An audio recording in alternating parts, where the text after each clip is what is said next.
How's it going, guys? Wayne here, and welcome back into Wayne's World for episode 4 of our Mercedes-Benz F1 Manager 22 career mode. Now, if you did miss the last episode, a big surprise happened at Australia. Definitely go and check that out if you haven't done already. And if you are new around here, be sure to subscribe to the channel for regular F1 Manager content.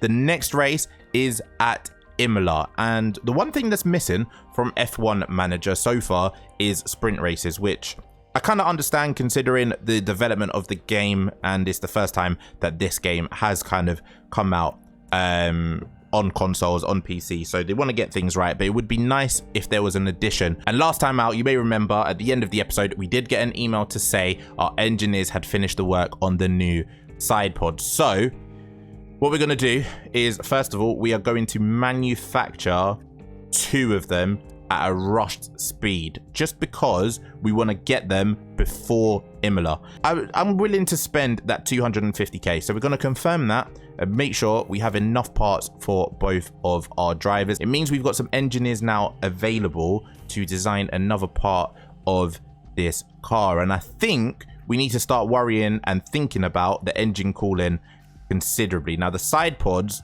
they do affect the engine cooling, and there should be a little bit of an increase there, but we need some engine cooling and we need some top speed and some acceleration. So I'm thinking we're going to make some improvements onto the chassis, and we're going to go up to 15 hours of wind tunnel time, and I'm hoping that we should be able to start then see some big improvements with a big part, and then we can make some additional changes around it. In terms of the CFD hours, we're going to go with 1, which will then leave us with 2.2, and that should be fine for the time being, and we should see some decent gains with that. Because it's a chassis, it's going to take a hell of a lot of engineer power. We're going to keep it on we're going to continue to keep it on balance for now, especially with parts like this.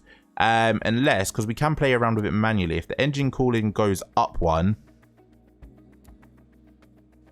everything else should be fine. So let's go with that. Actually, we want the engine cooling to go up by quite a bit, because right now the engine cooling is one of, if not our worst parts, and we keep on getting hints about that. So let's go to development. Engineers, it's going to take 3 weeks to develop.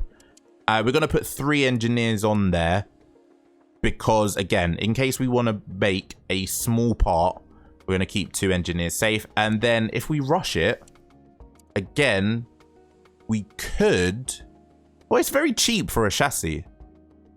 It is very cheap for a chassis. I thought that this was going to be a big part and would cost a hell of a lot more, so we're definitely going to rush it, I think. Unless, actually, no, what we're going to do is we're going to go intense for this. It's going to be a little bit more expensive, but it means that the chassis development in the future could be a lot faster. So we're going to go intense with 3 engineers. We're going to confirm that it will cost 312k, which for a chassis, I'm very surprised by. And if we look again at the current projects, we have got an underfloor, which will take 30 days, and a chassis, which will come in time for the same basic race week, I think. Underfloor and chassis should both come in at the same time. I'm also looking at making a small improvement to the suspension. Obviously, with the wind tunnel time, we're going to knock that down maybe to 25, and with the hours, we're going to knock that down to 1.6. And I think with the suspension, we'll put the remaining 2 engineers on there. Go to brake cooling up 1 more. So we'll do that, and we should be fine. Development setting, 2 engineers available. We'll use that. 272k. We don't really want to use that much more on the suspension, and that will take a month, so 31 days. We will confirm that, and all of our engineers now are being used for different design projects. We also received this email from the FIA. As you know, we may change the regulations that define Formula 1 sports between seasons to make the sport fairer for competitors and more engaging for fans. With these goals in mind, we're proposing new minor technical regulations for the 2023 season. We think it's time that the current chassis and sidepod geometry had a revamp. This proposed regulation change will impact the performance of both car parts. Minor technical regulation changes will reduce all teams' design expertise regarding the affected car parts. Now, I've just built a new chassis basically, and we have also had a look at our side pods. So what is it? I think we're going to go with the chassis focus changes, because that I think is where we lack the most, and I think that might be where we can hinder our rivals a little bit more. Actually, if we have an issue with airflow at the minute, and we have an issue with overheating and stuff like that, do we go with side pods focus changes? Potentially. I think we're gonna vote for side pod. So we press square, we're gonna vote for side pod focus changes. Now that the technical regulation voting is complete, we know what our parameters are for the car development next year. With that in mind, we should start part research for next season as soon as possible. Doing research for next season will give our team an expertise boost that will help with any expertise lost from the new regulations. This will be how we pull ahead of the pack next year. So it's interesting that after 3 races so far, we are already getting a minor regulation change. That is very, very interesting, especially considering there's been a major regulation change in F1 already. It's a bit early, so I like it. I do think that's a good thing. The one we voted against lost. Ourselves and Ferrari have lost out. Red Bull, McLaren, Alpine, Williams, Haas, AlphaTauri, and Alfa Romeo, as well as Aston Martin, all voted for the chassis focus changes. And the manufacturing has been complete on the side pods for both cars. Install that on car 1 and install on car 2. That is a big increase, pretty much. Not in terms of top speed and not in terms of acceleration, but there's been a decent sized jump in the brake cooling, which is very, very good. Our engine cooling has reduced, which is a little bit of a negative, and the top speed has gone up by just a little bit. We need a bit more, but what we're also going to do is we are going to manufacture a couple of parts as well, just so that we've got some spares just in case. So we're going to manufacture 2, and we will confirm that. Right, sponsorship wise, we've gone with the standard Reach Q3 and Reach Q2. We should hopefully never make the mistake we made again. We know to go out for a second run on Inters, we definitely need to never make that mistake again. Finish position in the top 6. We will hopefully get some incentives for that. And then qualifying position streak down in 8th place. We've not done that now for 2 races with both of our drivers, so that's a bit disappointing. And also the finish position streak we've got with 8th with one of our drivers, so should be getting some decent money there. The hills of Tuscany are green to the south, but here in Imola the air is red hot. Welcome to Ferrari's turf for the Emilia-Romagna Grand Prix. The track has been around since the 60s, but the first official Formula 1 race was held here in 1980. Let's see what excitement lies ahead this year. This is Imola, and it's an old school track with plenty of elevation changes and lots of corners. There's only one DRS zone here, but it follows the long straight right before Tamburello and should see plenty of action. We might still be early in the season, but that doesn't mean we can sit back and relax. Everything is up for grabs, and nothing is certain at this stage. Stay right here, because we're just getting started. Alright then, just what we wanted to see on a Saturday, light rain. That's given me nightmares of Australia, but unfortunately this time there is no rain on the Sunday. It'll be interesting to see our new car parts now that they're all fitted on the car. The side pods should hopefully give us a bit of a boost of performance. Imola, not the best circuit in terms of entertainment, at least. I do think that it might be a little bit of a boring race. We want to see if these parts give us a big boost, and we'll get into practice and run some setups. Oh, and there's the lockup. That's the last thing they'll have wanted.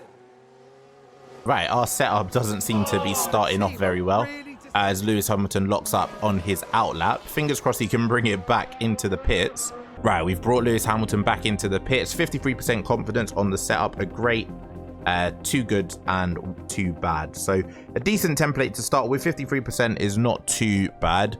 Let's have a little play around with it and send him back out and get a little bit more feedback from him. Let's take a look here. What have we got going on?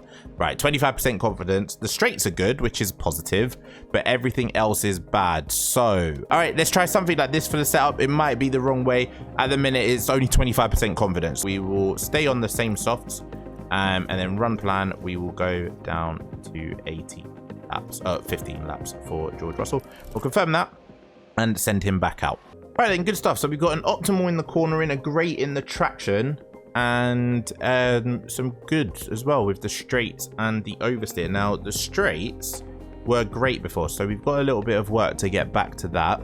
And we can mess around a little bit to get the traction on to optimal as well. But it's a good start for practice 1. 80%, that's not too bad. We just got to find a little bit more for the 100% there.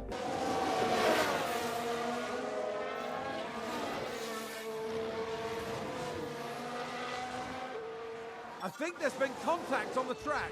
Let's have a look.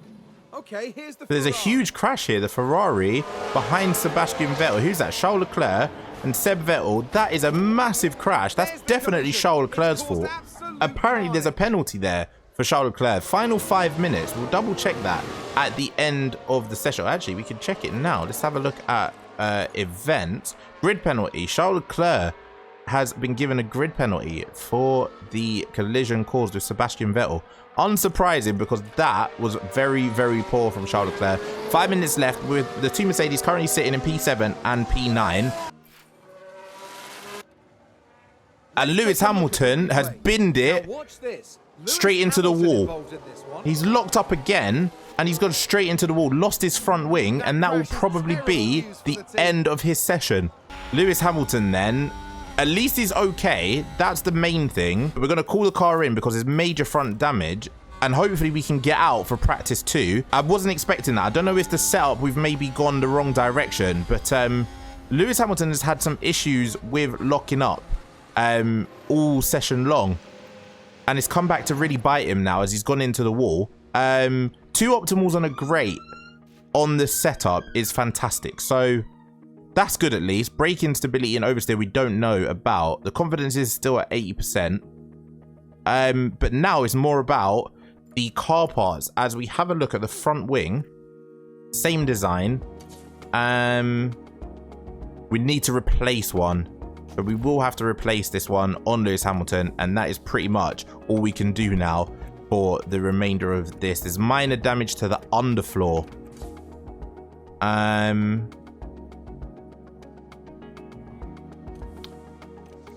Minor damage. I think we'll leave it for now. We'll see how the pace is in practice 2. But yeah, we've had to change the front wing due to Lewis Hamilton's mistake. So that's it then for the end of practice 1.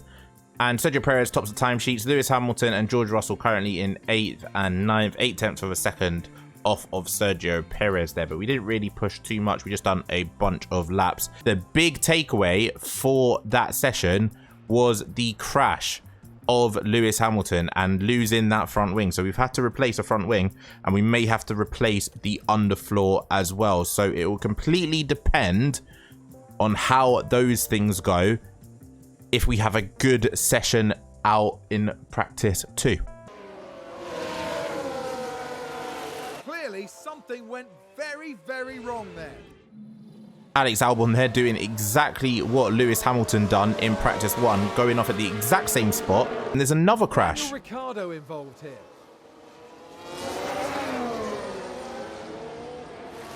Oh, a nasty crash there.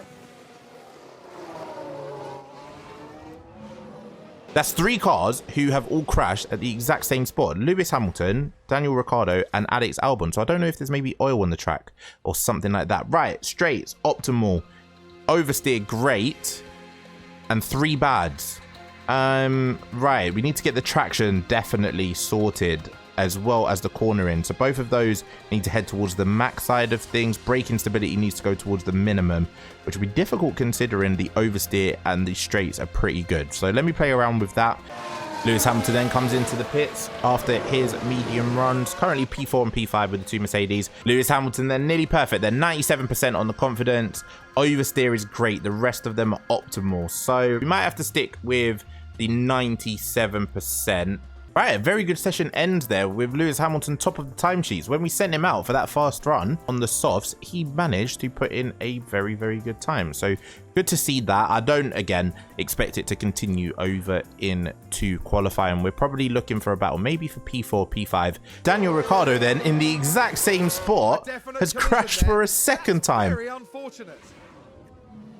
That's 2 Daniel Ricciardo crashes at the same spot on the same track in consecutive practice sessions. I don't know what's going on down there. So there we have it then. Lewis Hamilton tops the timesheets in practice 3. George Russell is 5th place on the hard tyre. There's not a lot, it seems, of difference in tyre compounds in this weekend's race. So it'll be interesting from a strategy standpoint. I think it's probably going to be another one-stop race. Let's continue on then. Lewis Hamilton 100% on the track acclimatization. George Russell only 79, so that might come back to cost him a little bit. In the setup confidence, let's take a look because we didn't get the full feedback from George Russell. It's good to see Lewis there on 97%. Let's see some of George's feedback. We've got 4 optimals. And we don't know about the brake stability, so we're just going to have to go with that. 94% is not bad. We're going to stick with those 4 optimals and we'll use that for qualifying. Right then, so after the first set of laps around the Imola circuit, we might be in a bit of trouble with George Russell. We obviously sent him out and unfortunately he got caught up in a little bit of traffic. So what we're going to do is we are going to set aside a fresh set of soft tires. Actually, Lewis Hamilton I don't think needs to go back out again. His time seems pretty competitive. George Russell though will have to go out, and he's probably gonna have to go out on another set of fresh tires.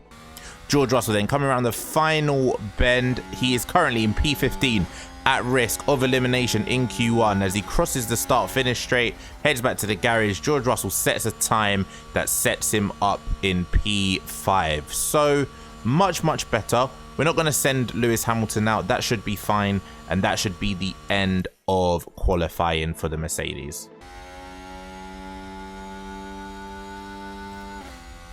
They've gone wide. Let's have a look.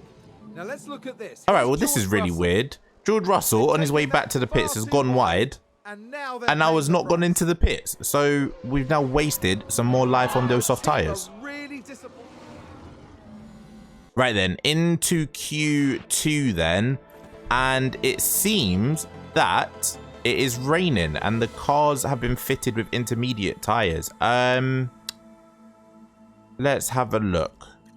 It seems like it's going to rain for, from now, heavy rain in the next 10 minutes. Do we send our guys out straight away? Because I don't think it's going to get any better. I'm not sure it's going to get any better. What we'll do is we will send them out on intermediate tires. Lewis Hamilton can go out first. George Russell could go out straight after. And we'll set a time on the intermediates. Right, first runs are done then on the intermediate tires. There's almost 4.5 seconds left. And the rain doesn't seem to be going away. It seems to potentially be getting heavier. So we may be in a little bit of trouble with George Russell, who is currently in P11, because again, he hit traffic. So what we might do with George Russell is slap on a pair of intermediate tires and try to get him out now so that he can have another lap, because I don't think Q3 has much rain in it at all. So let's see exactly what the situation is. Well, there's a clear track. Get George Russell out, a clear run. Lewis Hamilton should be okay in P4. Our wretched luck with rain and George Russell continues, as George Russell has qualified in 12. And again, it was all down to the traffic. At the time we sent him out, the track was clear. As he was coming down the start-finish straight, George Russell was impeded by Esteban Ocon, and that slowed us down heavily. We're in P12 with one Mercedes. Lewis Hamilton currently in P4. Remember, Charles Leclerc does have that penalty, that grid penalty for the incident in free practice, so he will be taking a grid drop. So I think Lewis Hamilton is potentially looking at a start from 4th on the grid, but we're riding solo in Q3 as unfortunately George Russell has been knocked out. Right then, let's ride along with Lewis Hamilton as he starts his last flying lap of the session. Currently half a second behind Charles Leclerc in provisional P1. Let's have a look at his sector times as we go. It's a decent start, some decent pace around the first 2 turns on this circuit. Can we see how fast we're going after sector 1? At least show us a green.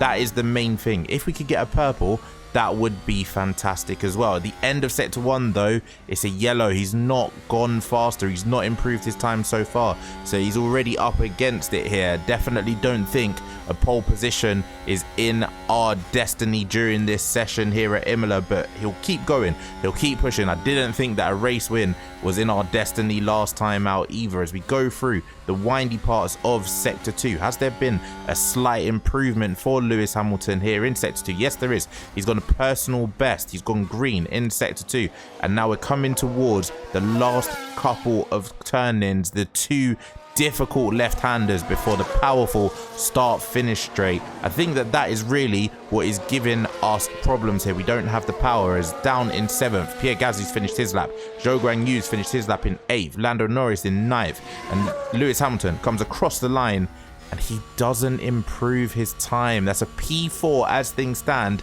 but Max Verstappen is on his flying lap. Will he improve and send us down to P5 to start the Imola race? He does, but it's Charles Leclerc. Unless Sergio Perez can knock him off of pole position, Sergio Perez crosses the line and it's P4 for Perez. Now, a positive here is that we've closed the gap to half a second.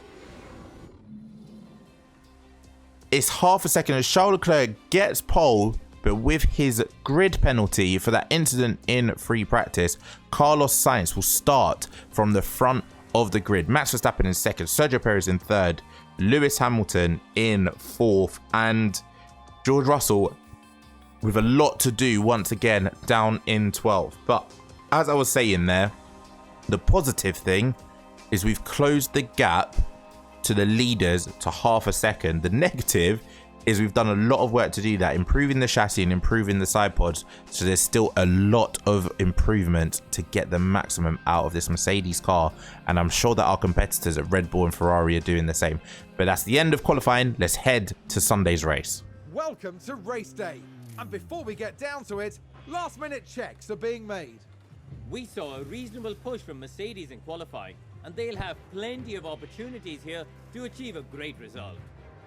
This weekend, Red Bull displayed promise during qualifying. Now they need to capitalize on their grid position and get a good race under their belts. We've been having sunny weather here today, but there are some clouds looming that might complicate things for teams further down the line. Meanwhile, in the grandstands, the red wave is swelling. So let's find out who wins the day here at Imola. Right, so here we are, the build up to the race at Imola, and all of the Ferrari fans are hoping for the best for their drivers. No rain in sight, so it's going to be a straightforward race for both of our guys. And starting off with Lewis Hamilton's strategy, I think we're just going to go with plan A, the bog standard medium onto hards. If we can make the mediums last just a little bit longer, then that will be fantastic, and then we'll have some fresher tires towards the end. We are going to do something a little bit different. We're down in P12 with George Russell. I think what we're going to do is start on the hards, stretch them out as far as we can, and then send him out for some absolute banzai laps on a fresh pair of soft tires, which he does have. So it'd be good to see if this one does work for George. What we will do though is we're gonna go super aggressive on that. I hope I'm not tempting fate here, but there are quite a few clouds overhead as we look at the lineup on the grid. And here we've got Lewis Hamilton. Not as close to the front as they might have wished for, but we know the race order can change a lot during those first few corners. And here we can see Russell. With their starting position in the back 10, they'll have their work cut out for them. Everything's been building to this. All eyes are on the race here at the Emilia-Romagna Grand Prix. And it's lights out, and away we go. We are going to deploy ERS with both of our drivers, see if we can maybe make up a place or two off the start, as Lewis Hamilton in P4 gets away ahead of Charles Leclerc. His 5th place grid penalty for that incident sent him down just one spot behind us, but we've not managed to make a place up with Lewis Hamilton. But take a look now. Now watch this. Lewis Hamilton involved. But at the back then, George Russell has lost the spot and he's down in P13. But can he get it back? No, it doesn't seem like it. Let's have a look at some of the tyre choices here. Mediums at the front for the first 5, and then there's hards for Alonso Bottas. It's a very, very varied strategy here. So I'm not surprised Kevin Magnussen jumped George Russell at the front there of the grid. But we'll make these hard tyres last, and then he'll have the better compound to finish.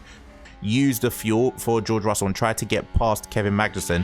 It's going to be very, very difficult as Esteban Ocon has a bit of an incident. Oh, just behind. That was just behind George Russell, so that could have been a terrible incident. We were lucky to get away with that. We could have lost our rear wing there. If George Russell can get past the Haas, we need to jump the 2 McLarens as well. I think we do have the pace on them. It's just about finding the spots to overtake. Will he have a look down the inside of the chicane here? No, he won't. He'll have to wait until a little bit later on in the lap. Right, lap 6 then, and things seem to still be staying the same. This circuit is not producing many overtakes whatsoever. George Russell is still stuck behind Kevin Magnussen, who will obviously be boxing quite a lot earlier, but it means we are losing time behind the 2 McLarens. Out in front, you see Lewis Hamilton now being under attack by Charles Leclerc. Will he be able to stay in front of him? Yes, but just that is going to become a little bit difficult. We have the DRS on Sergio Perez, so that's going to be the main thing, as Kevin Magnussen has run wide. Does that affect George Russell at all? George Russell has picked up a free spot because Kevin Magnussen has made a mistake, so that's fantastic. That's freed George Russell just a little bit, and we've picked up 1 position because of that error. Lewis Hamilton is being held up by Sergio Perez. We're riding along with Lewis Hamilton, who is still behind Sergio Perez here. We are going to look to deploy some battery now to try and get this overtake done with the DRS down the main straight as he defends from Charles Leclerc as well. He does have a full battery, so let's try our best to get past this Red Bull. It is currently holding us up at the front. It's only been 8 laps, but let's see what we can do as the DRS is open and we've got our ERS activated as well. Lewis Hamilton goes flying down the inside, but Sergio Perez cuts across and Charles Leclerc is on our tail. It was an almost good attempt by Lewis Hamilton, but it was well defended there by Perez. Back with George Russell, he has cleared Daniel Ricciardo and now he's cruising up behind Lando Norris, who is in a bit of a DRS train himself, behind Gasly and behind Zhou Guanyu. So if we can get Russell past the 3 of them, I reckon we can find a comfortable points finish. I don't know whether we can capture Alonso. I don't know whether we can catch up to Alonso with George Russell. He's currently about 5 seconds behind. Do we have that pace? I'm not too sure. Ferrari, advance the race position. Here's the replay. Watch this. There's Leclerc. An aggressive move there by Charles Leclerc, who has got past Lewis Hamilton. Disappointing from our perspective, but expected when you consider just how good that Ferrari car is. We're now down in P5 with Lewis Hamilton. Let's ride along with him for the rest of the lap. Can we stay in touching distance? If we lose DRS, we're in trouble, so we're going to deploy a little bit of the battery once again because we don't want these lead-in pack to leave us. DRS has been our only saving grace so far. If we get dropped by these guys, it's going to be a lonely race once again for Lewis in 5th. As George Russell looks around the outside of Lando Norris, can he make the move? Yes, he can. Brilliant driving by George Russell. Absolutely fantastic move to get past Lando Norris, and George Russell is up into the points, into 10th place. Well done, George. Can he now make it 2 in 1 lap, passing Pierre Gasly? Let's try and make it happen. We've got the battery being deployed. Let's take a look at the overtake again as George Russell does a fantastic job on the tight bendy circuit to get past Lando Norris, and he has himself a point. George Russell is up into P9. He must have made a fantastic move on Pierre Gasly. Good for him. Let's have a look at the replay then. How does that look? Down the inside, George Russell is a beautiful, beautiful overtake there. And George Russell is flying. Next up on the road is Zhou Guanyu in the Alfa Romeo. Hopefully we can clear him and try to push on to the back of Fernando Alonso and Valtteri Bottas. With the DRS open, George Russell pulls alongside Zhou Guanyu. Can he brave it out around the outside of turn 1? Yes, he can. And what a move once again by George Russell. They go side by side through turn 3, and George Russell manages to escape well. It's a brilliant move, and George Russell is the only person so far seeming to do any damage on the... We can take a look now. George Russell so far, the only one who seems to be in attack mode, as he's now made his way up into P7. And up ahead is Fernando Alonso and Valtteri Bottas. They're currently 3 seconds away, so we'll try our best to close up that gap. Over on Lewis Hamilton side of things, he's currently still behind Sergio Perez, who is still getting DRS, unfortunately, from Charles Leclerc. So it doesn't seem as though we're able to make any imprint because the straight line speed of this Red Bull is keeping us at distance. We need to work on our top speed a lot. If we're going to jump these guys, it's going to come down to strategy and when we pit in. Right then, update from lap 21. Lewis Hamilton still in P5, but out in front, Max Verstappen has managed to clear Carlos Sainz. And Carlos Sainz is now in DRS range of Charles Leclerc, who is in DRS range of Sergio Perez, who is in DRS range of Lewis Hamilton. And there's a Williams who just gets in our way at the wrong time.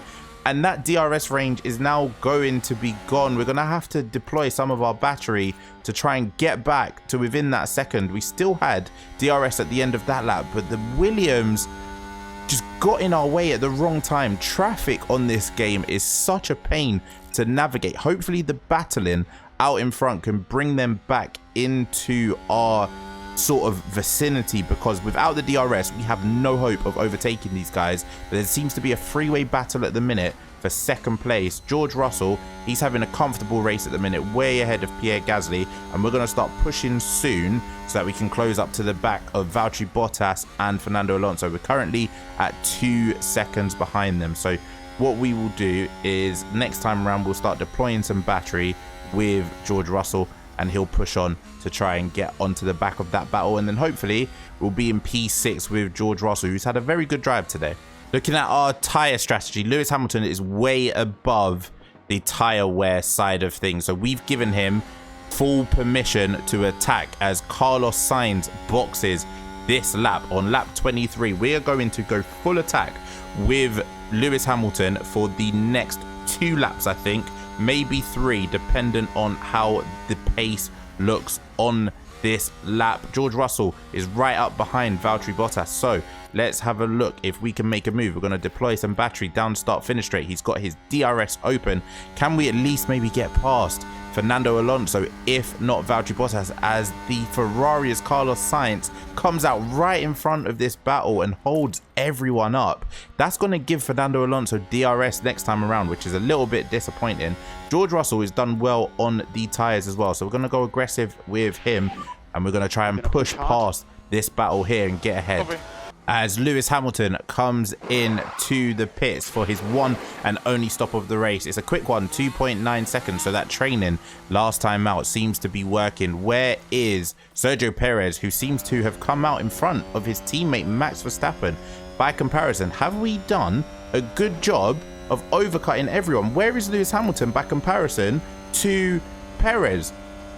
Where are we? Oh, we're still behind everyone. I thought we had done an absolute madness there and got out in front of people, as Valtteri Bottas comes out ahead of us, but he's on a different strategy. Lewis Hamilton, we've missed out there. We tried a different strategy. We went a little bit longer. It didn't work, unfortunately, but at least we know for next time. What we will do though is we will go aggressive on the tyres, because why not? We'll try to at least close that gap down. We don't need to worry too much about our tyre wear around here. It's a very light circuit for the tyre wear. It seems to be a very boring one in terms of overtaking. Thank goodness that sprint races aren't on this game. Lewis Hamilton then down the inside of Valtteri Bottas on the start-finish straight, and George Russell behind, looking to go down the inside of Fernando Alonso, but because Fernando Alonso has the DRS, he's not able to do it. Lewis Hamilton back up into P5, 3.6 seconds behind Carlos Sainz. Let's have a look at that overtake again as Valtteri Bottas, on a different strategy to Lewis Hamilton, did make things a little bit uncomfortable there for holding us up a little bit. But Lewis Hamilton does well, gets up to P5, and that's probably where Lewis is going to finish unless there's incidents up in front. Max Verstappen currently leads by 1.5 seconds to teammate Sergio Perez, who is out of DRS of Charles Leclerc, and Carlos Sainz seems to be being held up a little bit by his teammate in the Ferrari car. Right now, the Ferrari calls on the pit wall are probably saying, Charles Leclerc, let him through. But if he doesn't, this might be the race win out of Ferrari's hands, but who would be surprised by that? It's moved up a place. Let's see what happened there. And finally, George Russell makes it past Valtteri Bottas down the start-finish straight. We are now up into P7 with George Russell, and now we can chase Fernando Alonso, who doesn't have DRS in front of him. So that'll be good if we can close up to the back of Fernando Alonso. That should be a good and easy overtake. And then it's George Russell in P6, Lewis Hamilton in P5, and that's probably where we'll likely end up. The Aston Martin is really holding up Fernando Alonso here. George Russell is overtaken by Valtteri Bottas. Where did that come from? Valtteri Bottas has come out of nowhere, and the Aston Martin, as a back marker, getting in the way, has really screwed over both Fernando Alonso, and now he's pulled in front of George Russell, and it's allowing Valtteri Bottas to keep on our tail. I don't know what is happening with these back markers. Thankfully, the issue seems to have resolved itself, and we're now back behind Fernando Alonso with the DRS. ERS, our battery is now completely drained. We're going to have to harvest some energy. We're going to go push on the fuel and see if we can do it down this start-finish straight. Lewis Hamilton, 3 seconds behind Carlos Sainz. Will we be able to catch him before the end of the race? I'm not sure. As George Russell looks around the outside, no luck that time, but we are right behind him. We're going to go back to standard on the tires just to try and save them just for a little bit later. Obviously, there's still about 27 laps of this race left, and the hard tires probably need to go at least another 20 laps comfortably, maybe about 15. Even though it should be fine, we want to make sure that we aren't in an awkward position. Our tire wear in comparison to Fernando Alonso is a little bit worse, so we have to watch out for that.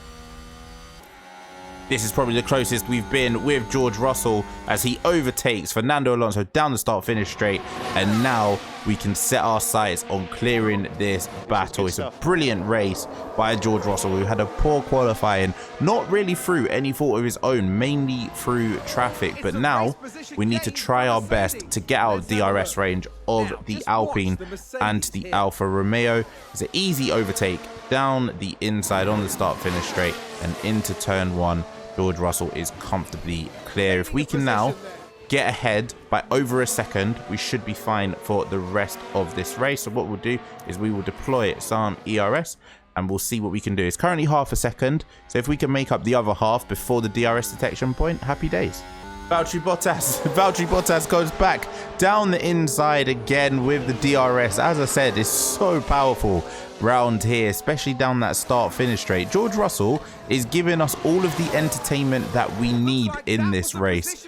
Once again, in a battle with Valtteri Bottas, someone that we can't seem to get rid of this season. The former Mercedes driver is really giving me a torrid time, and it's a simple move. Out in front, Max Verstappen is having the time of his life. Currently clear of Charles Leclerc by 1.3 seconds, who's only just overtaken Sergio Perez, who is still in DRS. So I don't really know how this is going to end. Perez could potentially go for an overtake here. Let's have a look.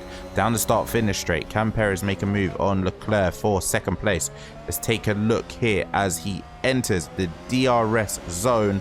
Will he have the straight line speed to get past him before turn 1? That Ferrari is rapid, but Perez with the DRS seems to be a lot more rapid. There doesn't seem to be any room though. Good defending from Charles Leclerc into turn 1. Behind them, Carlos Sainz is having a very boring race, as is Lewis Hamilton. He's done absolutely nothing since those pit stops as Valtteri Bottas pits in, as does Fernando Alonso. Right, that means with George Russell, we're going to deploy everything, push everything and attack everything, and then we are going to come in this lap for some super soft, fresh tires. Let's box this lap, but George Russell is going to give it everything before coming in, and hopefully we'll come out ahead of Valtteri Bottas quite comfortably. So Valtteri has now pitted. Right, here we are then with George Russell, 24 seconds ahead of Fernando Alonso. Can we get a smooth stop onto the soft tyres? Yes, we can. It's a 3-second pit stop. Where is Fernando Alonso in comparison to George Russell? He's coming around the first couple of corners now. Where is George Russell going to come out? He's exiting the pit lane, and I think we might just have it. Fernando Alonso is tearing down the start-finish straight now. He has no DRS, but George Russell has come out ahead of Fernando Alonso.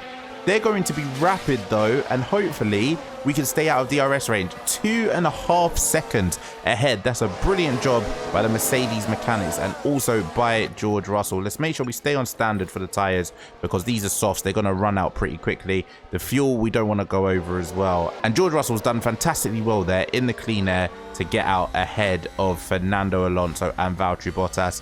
3.5 seconds. We should be too fast for them now.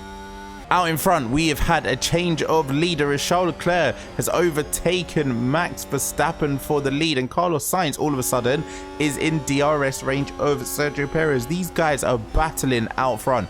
It was fun with Lewis Hamilton to start to be involved in this battle, but unfortunately we weren't able to keep up that pace, and that's what we've got to keep pushing this car to do.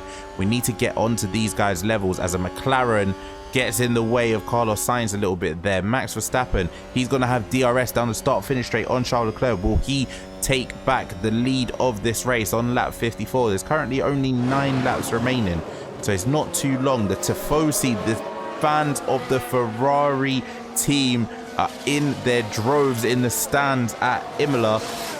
They're wanting a double podium for their boys in red, but Max Verstappen has other ideas as he looks down the inside of Charles Leclerc. He's not able to make that stick. George Russell having a quiet race now, back in P6 with Valtteri Bottas 3.4 seconds behind him. So with 8 laps to go of this race, I reckon this is probably where we're going to finish. Right, maybe a little bit of something to worry about, as we've had a little notice from our mechanics on George Russell's side of the garage. The gearbox seems to be wearing a little bit, currently down at 39%, so we're gonna have to watch out for that. We'll probably change gearbox ahead of the next race, but let's take a look at Lewis Hamilton's as we continue this race. Let's check out the gearbox.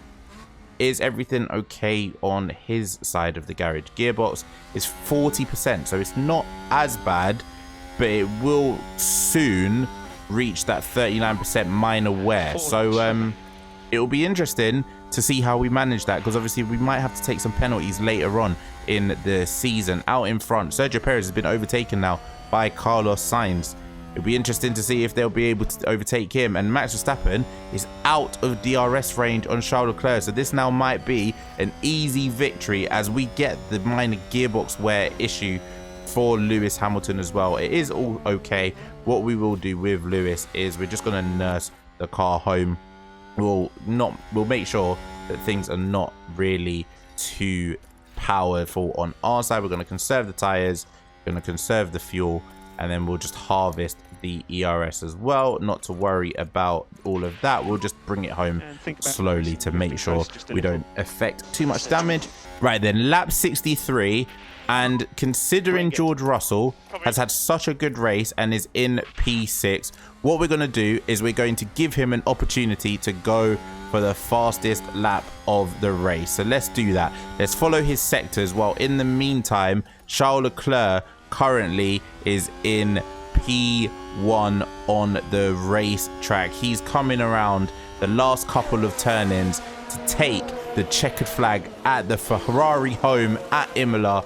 The Tifosi in the fan stands are going mental. The Red Army have come out in their droves, and they have seen a race win for Charles Leclerc. He crosses the line, is in first place, followed by Max Verstappen in second place. Carlos Sainz just about finishing ahead of Sergio Perez in fourth. Lewis Hamilton coming around the final couple of turn-ins to come home in 5th place. We do have to watch out for that minor issue with the gearbox, I think. And then George Russell, who's gone yellow sector 1 but purple sector 2. How will we go in sector 3? This is the main part. Do we still have much ERS?